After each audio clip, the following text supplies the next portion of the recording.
Thomas Green here with Ethical Marketing Service. On the podcast today, we have Salman Raza. Salman, welcome. Thank you. Thanks for having me. It is a pleasure. Would you like to take a moment and tell the audience a little bit about yourself and what you do? Yeah, thanks.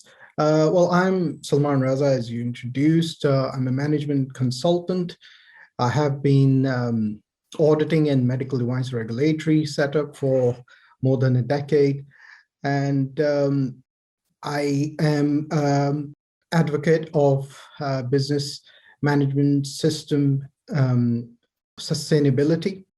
And I have traveled across the world, worked in different continents, 4 continents, to be honest, 30 countries where I have worked. And throughout my working career, I have learned how to work with different business environment, cultures, and personalities. So a few years ago, I have established a consultancy, which based on management system and sustainability. So what we promote is any enterprise needs 3 main facets. That is vision and strategy. And then you need a management system and infrastructure. And then the actual main driver is the human resource. So we focus on developing all those 3 facets and make enterprise sustainable. It is applicable as startups to a established organization. So this is what I do for a living. I also do cultural awareness consultancy, and management system remains my main bread and butter facets. Thank you for the introduction. In terms of breaking down those 3 things, the vision and the strategy, what does that look like for you? For me, it is the single most important aspect of starting any business or leading any business.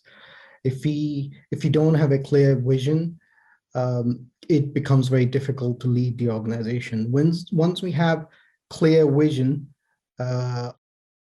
it helps us formulate strategy. It helps us find the right people and have the right infrastructure. It is a lot of times small startups, they get distracted by new technology. They get distracted by next first shiny thing they can see. But if vision is clear, which is hopefully some sort of solution, that is a big deal. So let me give an example. So if I'm a startup trying to develop a diabetic care or solution for a problem, a health problem, I need to focus all my energy, objective, resources for that objective, for that vision. No matter how shiny the next available technologies, AIs and all that, if it is not solving my problem or leading me towards the solution, it is pointless. Another example could be if I want to go from London to Brighton, let's say, and this is my objective, this is where I want to be. But if the best possible one of the lifetime opportunity comes along to travel in the most out of this world vehicle, all the mod cons in it, AI and all those sort of things, self-driven, but that vehicle is traveling to Manchester, not Brighton.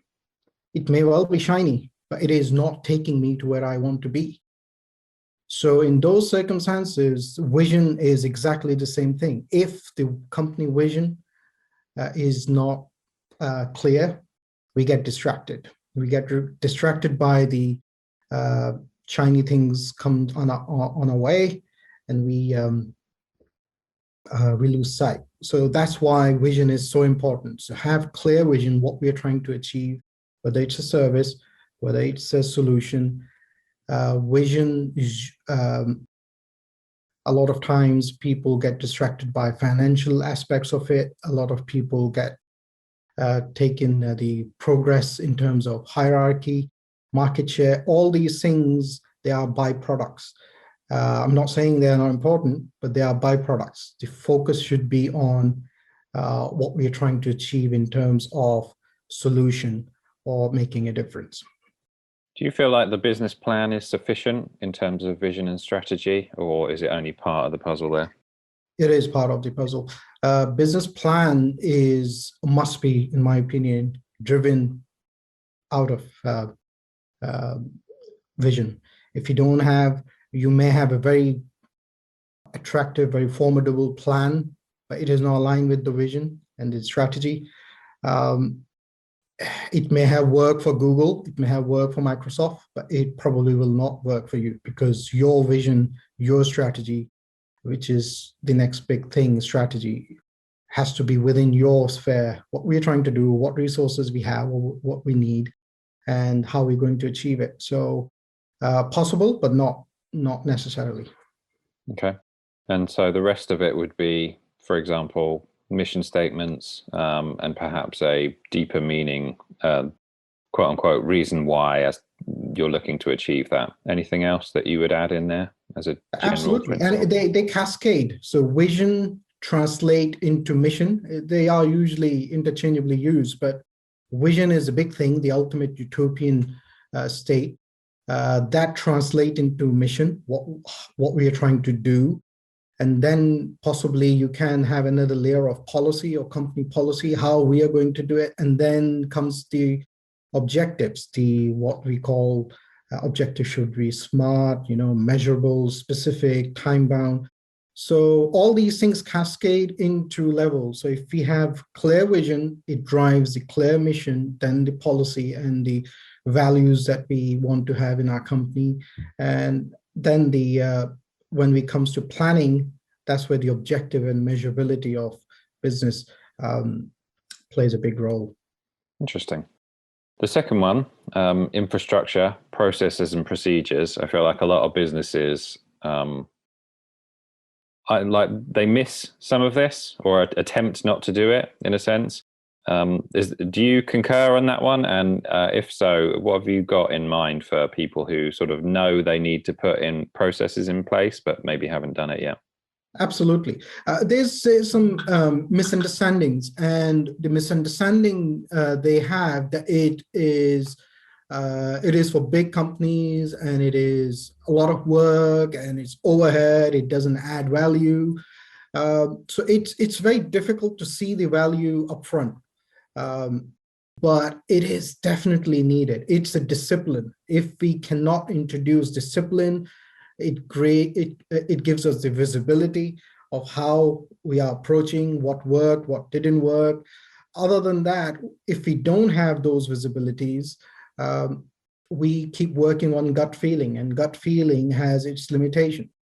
It may work for you, but if your organization grow, your gut feel will be different to someone else's gut feel. So, and then you bring inconsistency, and then whatever the service and product you are trying to deliver, it will lose value. So if you are running a restaurant and you have two chefs making things differently with their gut feel, someday it will be great, someday it will not be so great. So we need to bring that consistency.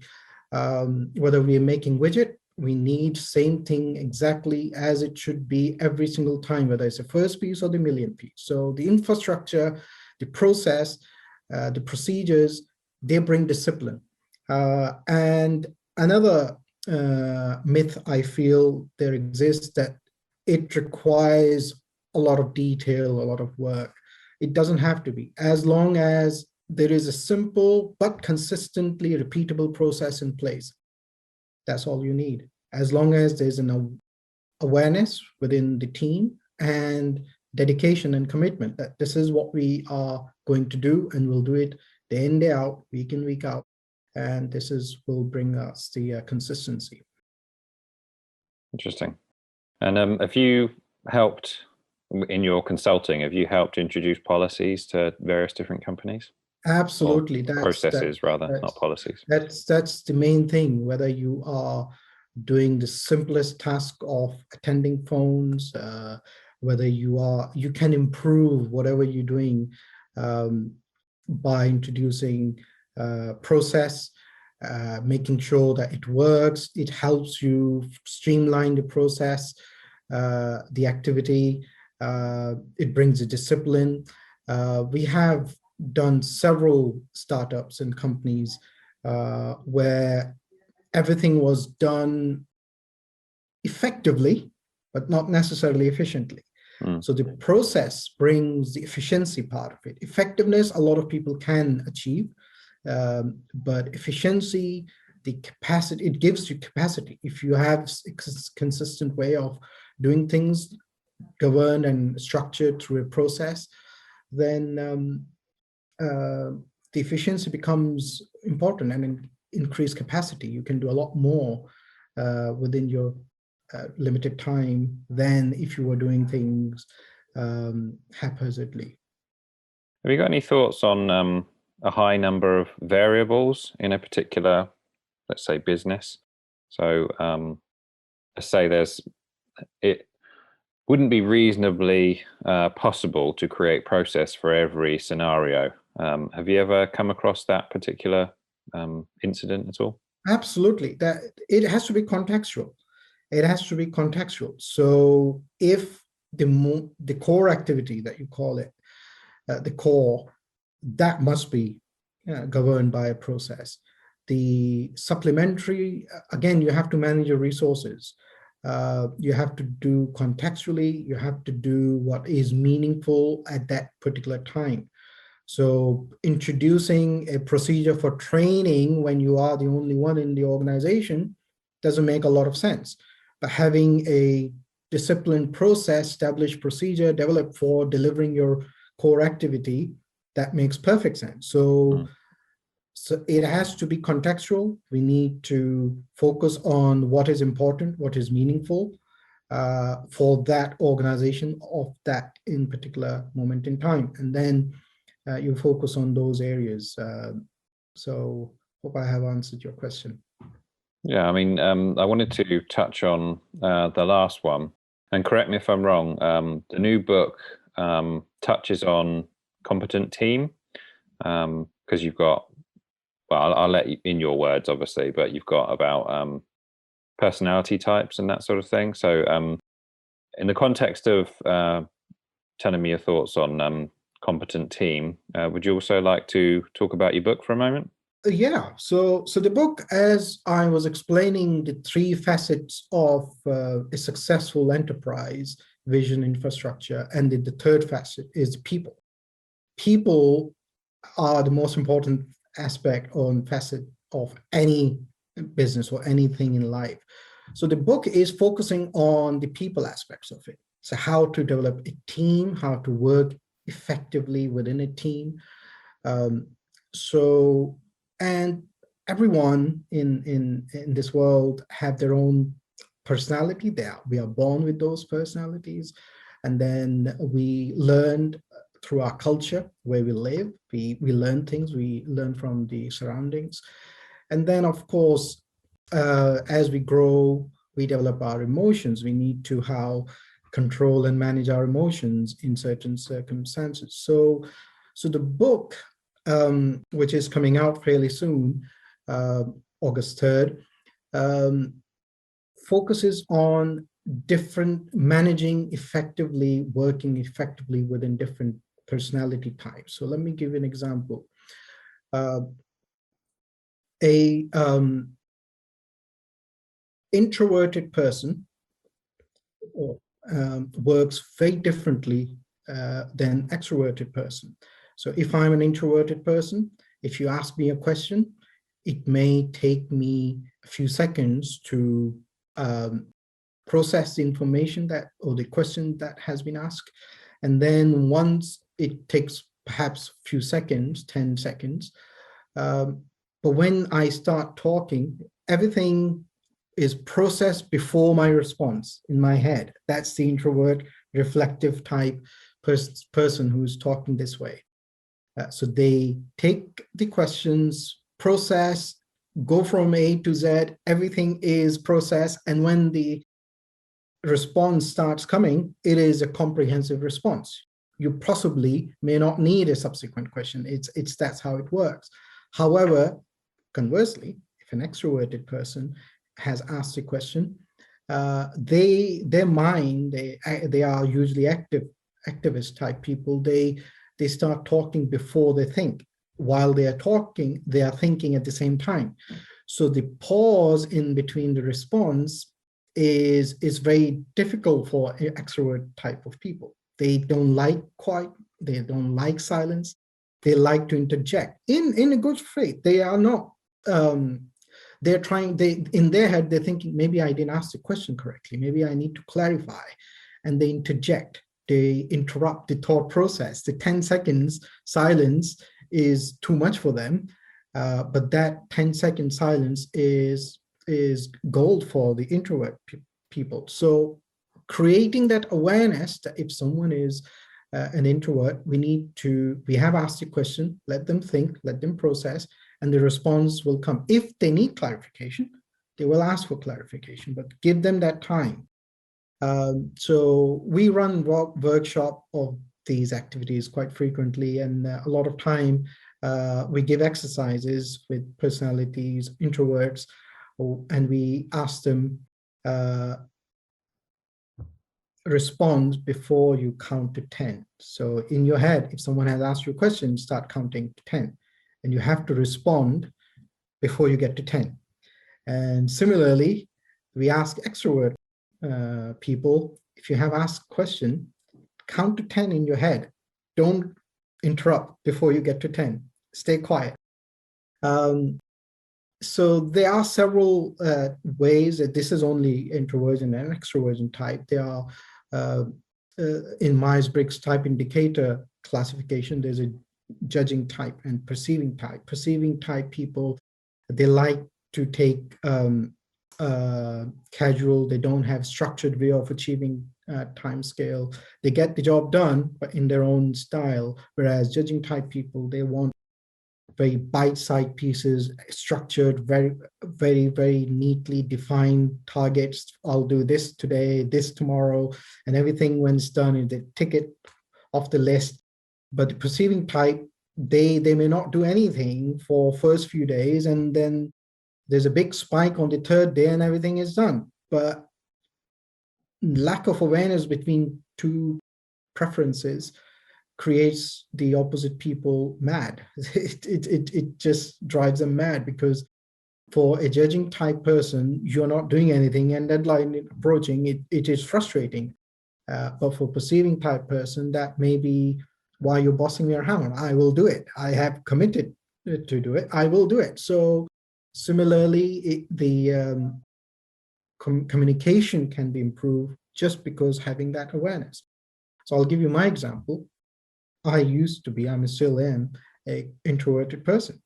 And I have, throughout my career, I have made so many extroverted people around me so much restless because of my silence in between. And they don't like, especially when I used to do audit, people go crazy because I'm not saying anything. So what I have adjusted in my behavior, before I go on my thinking trail, I inform them, okay, let me think. So now, just by adding this simple sentence, let me think, they know I'm thinking. I have understood. So just the awareness of the different personality types allow me to add simple adjustment to my behavior, simple communication to my colleagues, and it solves the problem. Sometimes when it is possible, I start thinking aloud, so people know what I'm thinking. So they know, okay, this is the concerns or the positives and negatives that I'm going through. So these are the small adjustments that we can make that make the team work effectively and efficiently, and we have a lot of understanding of our colleagues. Do you use the 16 personalities? Yes, so the Myers-Briggs type indicators, they have 16, but they are not the only one. You can use any other tool. So for example, Kersey temperament model is quite popular. So we can adopt that. There's Effectiveness Institute. There is there are quite a few. ICQ Global, there's another one that's coming along that rides on an MBTI. So the important thing is the awareness of difference, that it exists, that we are different, and we may behave differently, our preferences are different. So that's only one facet. Personality is only one facet. Culture is another good one that comes to mind, because we now live in a global village. People have hailed from different cultures, they come from different upbringing. What is acceptable in one culture is totally different in other cultures. So I use Hofstede Insight models. You may have heard of them. It's a very recognized theory that they have models and they have a profile depending where you hail from.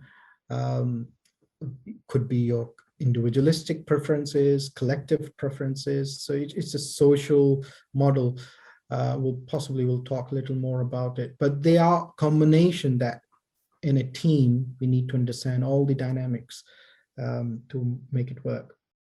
So do you advocate each person going through some form of test so that, let's say, other team members are aware of the differences between personalities? It is helpful. It is definitely helpful in an organization. If they don't like the test, I am open to it. I do several tests. I have done several tests. But again, it's also a personal choice. We cannot enforce my choice on someone else.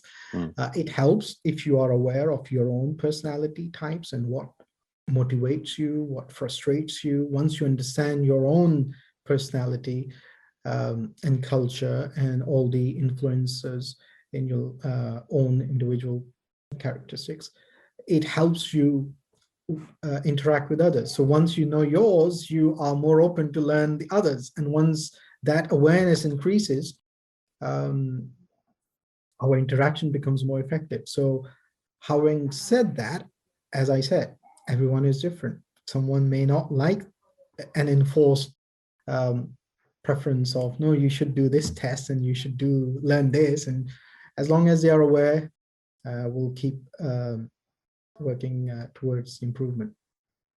Selfish question. Have you got any thoughts on logisticians? Well, I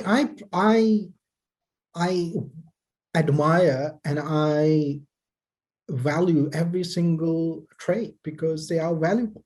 In one of the topics that I cover in my book is every single trait, every single personality, every single human being on earth has value.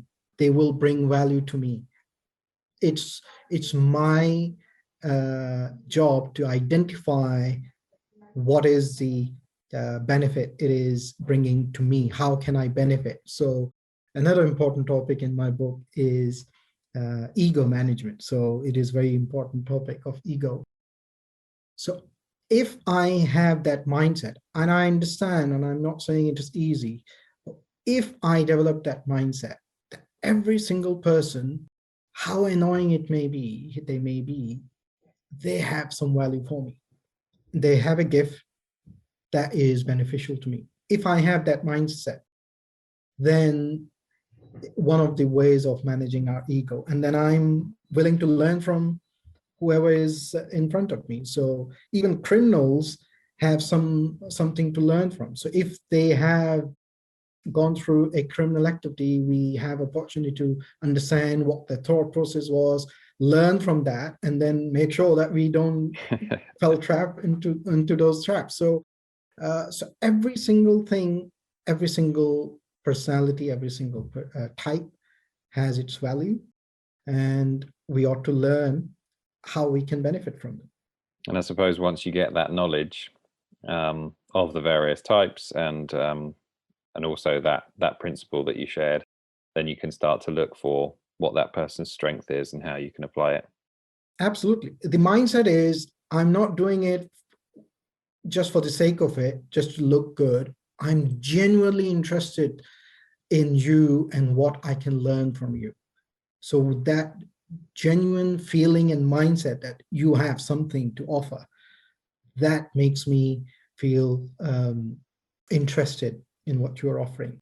If I'm just doing it for the sake of it, for just for the to impress people or just to be polite, it wouldn't have that effect. But if I'm genuinely interested in what, once one of the individual, I struggle, I'm not saying I'm perfect, I struggle a lot of times. So all these things that I'm mentioning, they are challenges that I face every day. So if someone is really, really annoying and I feel, well, I really can't get on with this person, and I trying to apply my own principle, what can I learn from this person that is annoying so much? So once I told myself, well, at least learn that I can be annoying similar way to someone else. So just learn not to be annoying to individuals. So if you need to know when to stop, when people start getting annoyed by your presence. So there's always something to learn from it, from anyone that we interact with, even though how annoying they may be. So what was it like to write the book? Did you enjoy it? Was it a love-hate thing, and how long did it take? It is a challenging. Most of it, while I was writing, it was exciting, but it was difficult. It was challenging because you have experiences, but writing it so that you translate your experience and emotions so that people can understand, that was a big learning curve, because the intensity of your feeling and experience written in a way that people can understand that intensity, that was a learning point and challenging. Um, and then, to be honest, it helped me learn even more what I was writing, because I was my publishers and my coach, they were challenging me to think even deeper and come up with a way of describing things that helped me learn even more. So yeah, it was good, challenging, uh, and frustrating at times, because things don't go according to your plan always, but that's life. Approximately how long did it take? I took about, the transcript was complete perhaps 18 months, because I had a very busy schedule. I was traveling all over. I hardly was home. I was studying at the same time. So it took a long time to write, because of that. But the subsequent to writing transcript, uh, I was focusing on that before starting. But I thought writing book was difficult, but writing book was easier than to promote and to work with publishers and come up with design and all that. So I do have a copy to share to your audience. Um, it is called Life's Non-Conformities. Looks good. And if you can see, I can explain um, the philosophy behind uh, the cover page. You can possibly see a butterfly being transformed um, from a caterpillar.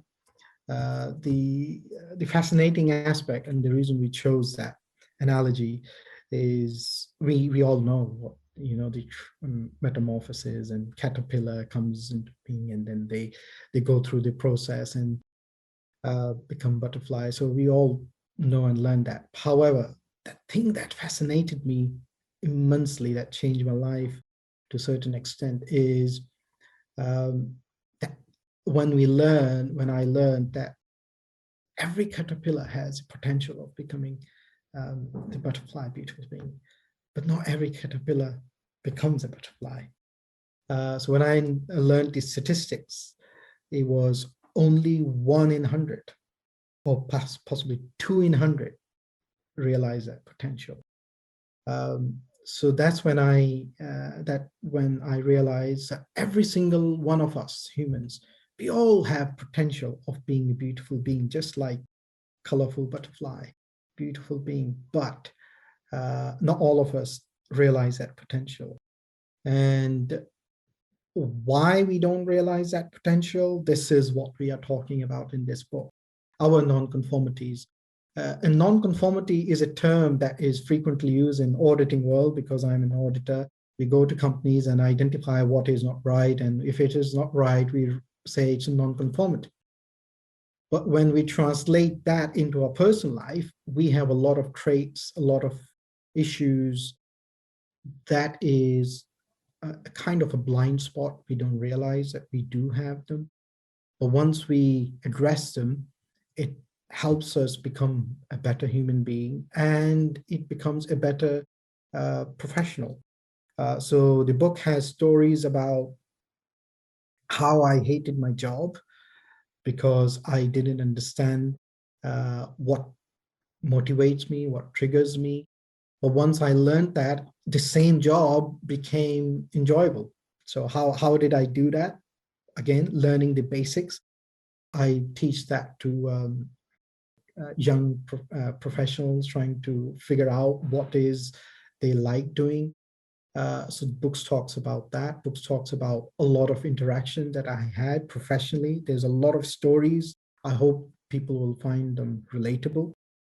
The book has a lot of interaction with my children, my daughter, my son. So let me share some very funny story about my daughter. She was 5 at that time. One day we were sitting and talking, and then she came and she said, "Daddy, you look fat and ugly." And I'm smiling at that comment, and I laughed it off. But then when I start thinking about it, that's the problem with introvert, reflective type people. We think about everything and anything. I start thinking why I'm not upset, why I'm not feeling upset by this comment. Anyone in this world, my wife or my friend or anyone other than my daughter would have said that, I would have felt so bad and enraged. But why I'm not feeling that? And then there's a whole topic and theory about why I didn't feel that. It is because my heart at peace with my daughter. She doesn't threaten me in any way, psychologically, professionally. My ego is at peace. She is not challenging me in any way. If, as in professional life, if I attain that level of peace, my ego find a peace, I will not get threatened. I will not feel defensive. I will not feel and behave in a way that leads to a lot of unnecessary confrontation, a lot of unnecessary traits that we develop. And my professional life has become a lot more smooth and progressive. I'm not saying it's easy. I'm not saying I have mastered it and I don't feel that. I always still do that, but just the awareness of it, it helps me continuously help me improve.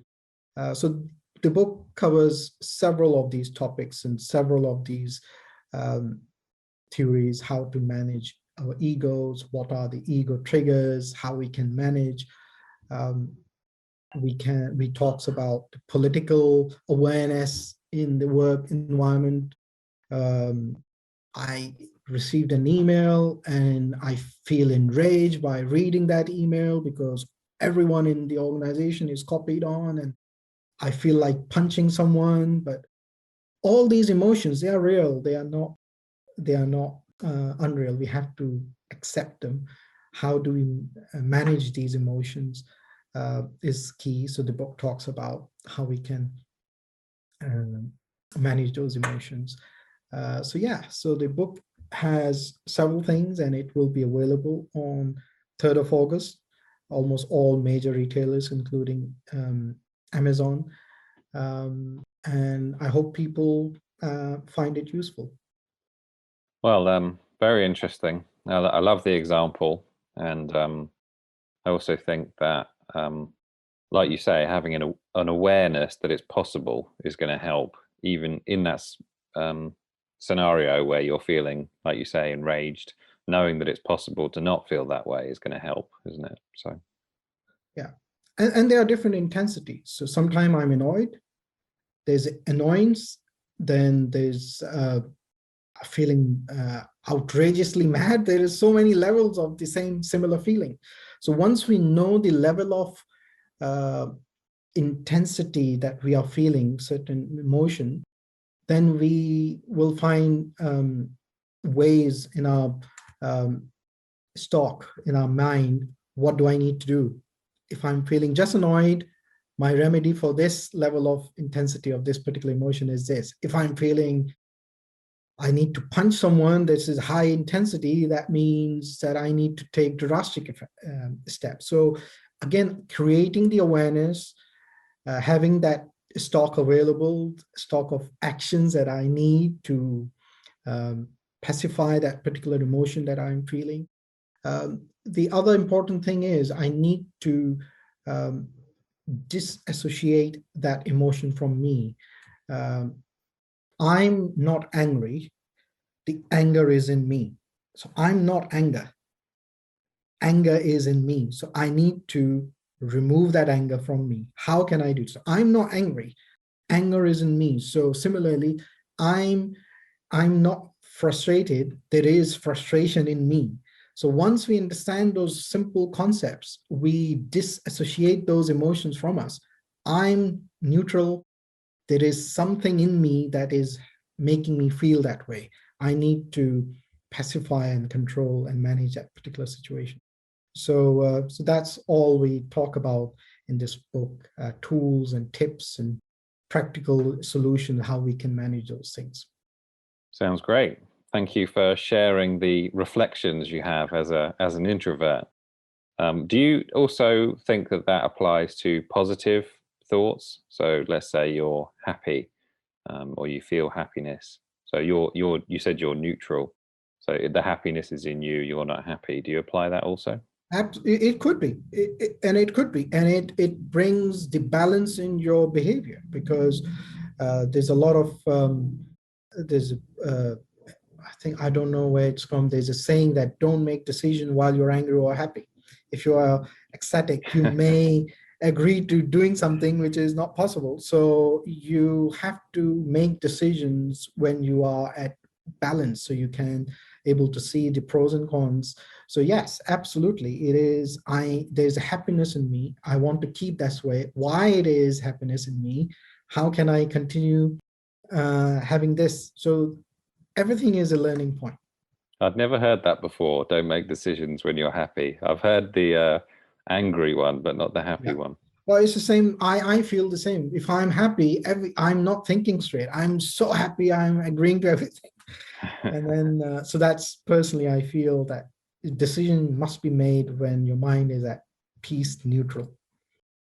Well, one thing that struck me about your profile is that you're highly educated. Um, biomedical engineering sounds very impressive. Innovation, entrepreneurship, and strategy and strategic management. How much do you think the education's impacted your life, and how much do you take it and use it in your everyday work? Education is important, but it's not everything. It is, again, it's one of my personality type. Rather than portraying myself highly educated, I rather be portrayed as I have an inquisitive mind. So you don't need to have lots of degrees to be inquisitive. It's just a mindset of I want to learn more. I don't need to go through university or college to learn more. So I chose to learn and study those topics because I was inquisitive. And it definitely helped me because I learned a lot during that. But if I were to give you reason, I am because of my education, of course, it has an influence. But primarily, I am what I am because of my inquisitive nature. So I may get more degrees, but don't apply it. It doesn't make sense. So if you learn and apply those learnings, only then they are beneficial. So my take on it, I rather be seen as inquisitive mind rather than educated person. Have you done any of that self-knowledge where you ask why it is that you're inquisitive? It's part of it is personality type I was born with. Part of is nourishment in the family environment that I was lived. But again, primarily is the personality type, I guess. I may learn something new later on that may trump this particular response, but currently I feel it's the combination of the personality and the nurture. Okay. And the book touches on building relationships. And I guess the personality types and knowing other people, what their drivers are, is going to help with that. Have you got any other thoughts on the topic of building relationships? Absolutely. It links back to our fundamental, even the business enterprise. What is the vision? What we are trying to do? So any relationship, what we are trying to achieve from that relationship, if what the benefit and long-term or short-term or whatever the term we have in mind, once we have that clarity, then it leads and help you formulate your line of action and strategy. So if I'm working, if I have a relationship with my wife, what is the vision of that relationship? I am in this relationship because I want to be in this relationship, because these are benefits. Challenging situations, they do come. As long as the benefit and my vision is aligned with that, it will help me. So challenges come, but if challenges are part of the journey that I have to endure towards my vision, that helps you make the right decision in building relationship, whether it's personal, professional. So for example, I have been on jobs where I didn't like being on that job. I hated my job. But thinking and comparing with where I want to be, this particular job, I need to be in this job to achieve certain goals that will help me with my vision. You suck it up. You know, this is the right thing to do. All this awareness help us make that right decision. You mentioned hating the job a couple of times. I know that's not where you are now, but let's say you're at a family gathering, and it's someone who they're like, I really can't stand my job anymore, and you've been there and you've done that. What advice do you give them? Exactly the same. What exactly you want in life. Understand what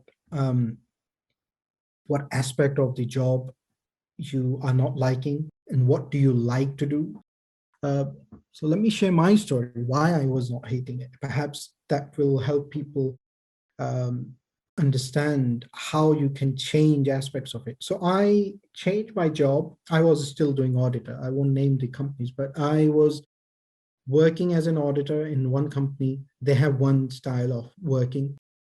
And then I switched the job, and exactly the same job, but I'm not liking it. I'm hating it because of the way that company works, the paperwork and all that.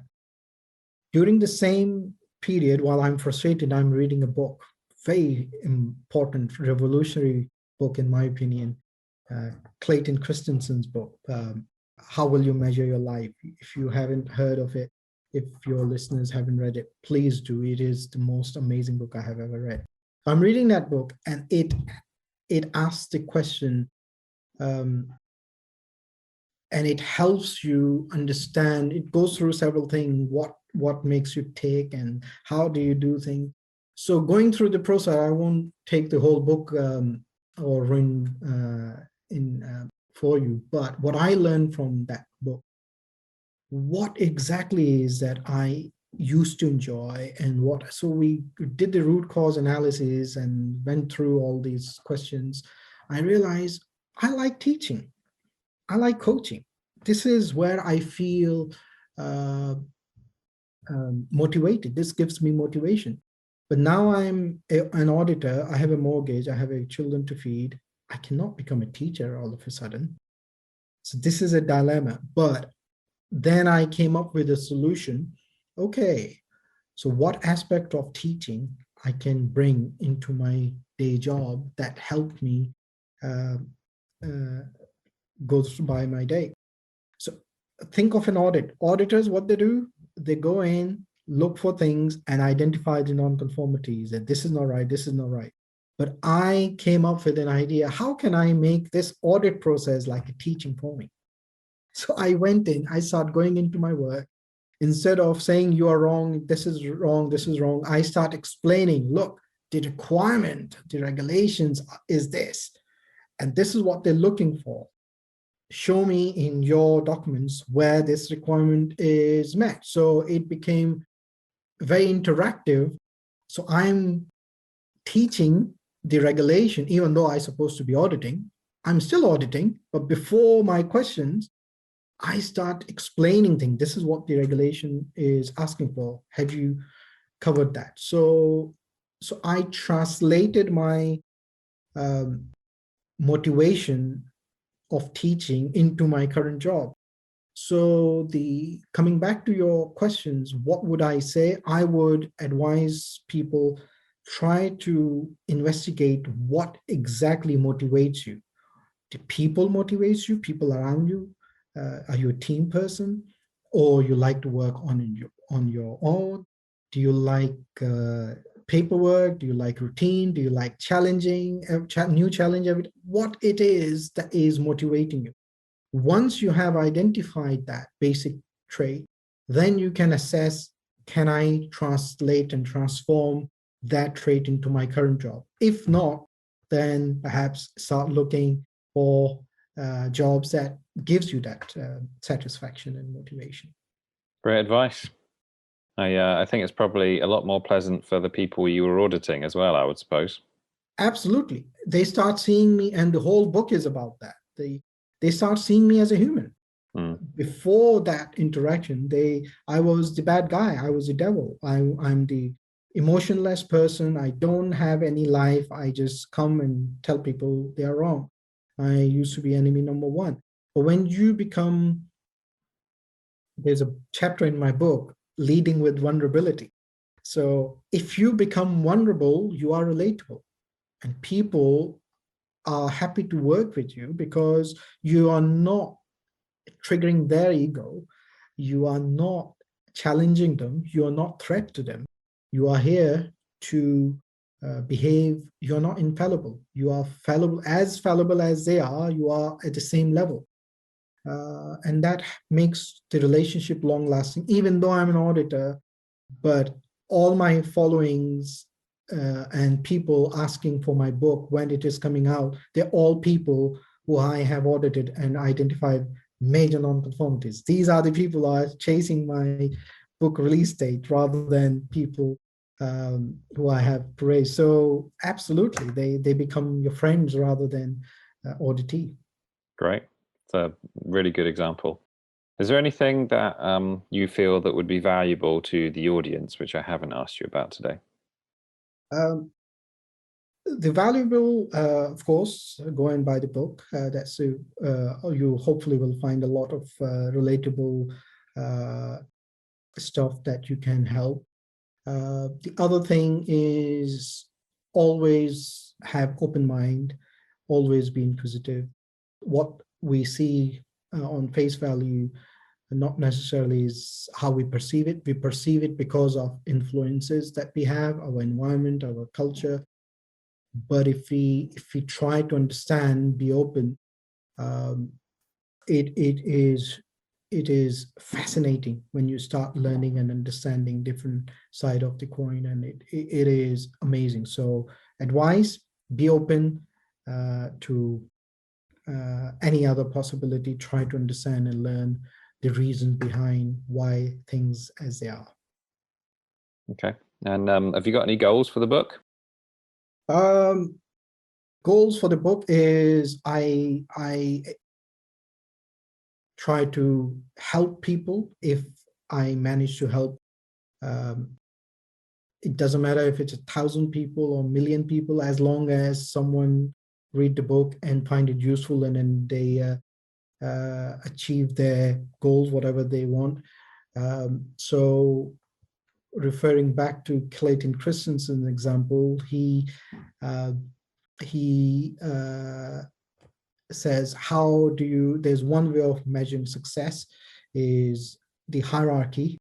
So if you become CEO of a multi-billion company, there's millions of people underneath you. That's one level of measuring success.